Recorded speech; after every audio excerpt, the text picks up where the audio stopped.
Assalamualaikum warahmatullahi wabarakatuh. Saya Muhammad Khairul Umam Ali dari SDN Cipete 5 akan bercerita kisah rakyat yang berjudul Danau Toba. Selamat mendengarkan semuanya. Di sebuah lembah yang subur, terletak di balik pegunungan yang menjulang tinggi, hiduplah seorang petani bernama Toba.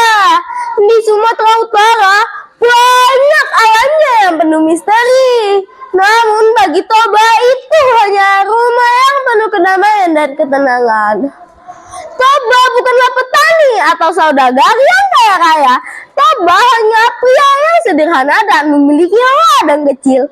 Walaupun luas ladang kecilnya tidak seluas-luasnya bumi, namun sejengkal tanahnya ia garap dengan penuh cinta. Ia tahu bahwa alam akan membalas kebaikannya. Pada suatu hari saat mentari belum menampakkan wajahnya, Toba sudah terbangun dari tidurannya dan bersiap untuk pergi ke ladang. Ia memakai kaos kerjanya yang sudah usang dan memegang cangkul di tangannya. Ia pun berjalan sambil menyambut hari yang penuh kerja keras.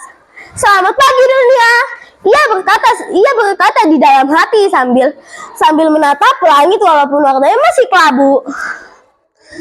Ia pun sudah sampai di ladang dan ia bekerja seharian. Kadang-kadang ia suka pergi ke sungai untuk memancing. Suasana yang tenang damai membuat Toba mendapat kesempatan untuk berpikir tentang hidup, masa depan, dan apa yang telah ia jalani. Pada suatu hari, Toba memutuskan untuk pergi memancing lebih awal. Toba pun menyusuri jalur setapak sambil mendengarkan suara dedaunan dan kicauan burung yang sedang terbang. Akhirnya, Toba sudah sampai di sungai dan melihat batu besar yang halus. Toba pun duduk di sana dan ia juga memikirkan seolah batu ini telah disiapkan alam hanya untuknya saja. Toba mengelepaskan kail pertamanya ke dalam sungai. Toba pun menunggunya dengan sabar. Tiba-tiba ada ikan yang menariknya dan Toba pun menarik ikan tersebut dengan perlahan dan hati-hati. Toba pun berhasil menarik ikan tersebut ke dalam permukaan. Saat Toba ingin menaruh ikan tersebut ke dalam keranjang, tiba-tiba ikan tersebut berbicara. "Wahai Toba, tolong jangan memakanku. Jika kau tidak memakanku, aku akan memberikanmu hadiah yang lebih bagus daripada harta yang kau impikan selama ini." Toba yang terkejut hanya bisa menatap ikan, dan akhirnya karena Toba yang kasihan dengan ikan tersebut, akhirnya melepaskan ikan tersebut kembali sambil berdadah-dadahan. Ada ikan satu lagi muncul, dan ikan tersebut diselimuti cahaya putih yang sangat terang. Dan dalam sekejap ada gadis yang sedang melihatinya dan ia berbicara. "Wahai Toba, namaku Putri. Aku dari kerajaan di bawah sungai. Aku dikutuk menjadi ikan karena aku melanggar sesuatu." Karena Toba yang memikirkan hal tersebut, akhirnya ia pun meminta permintaannya.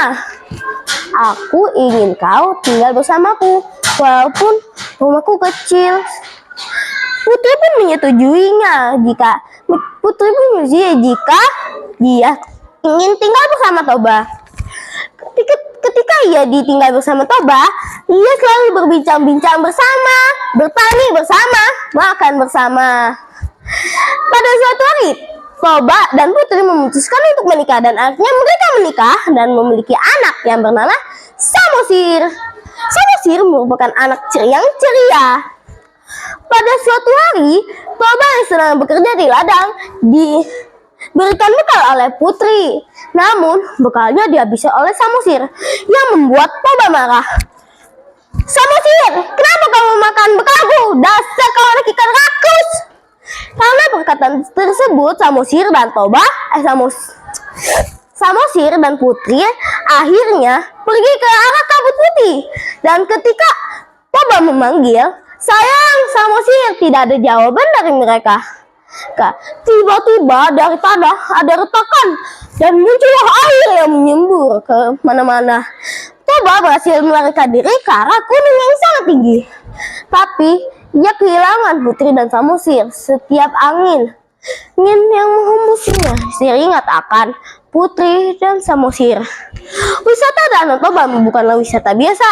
Itu merupakan wisata yang juga memiliki kisah rakyat yang menyedihkan. Terima kasih.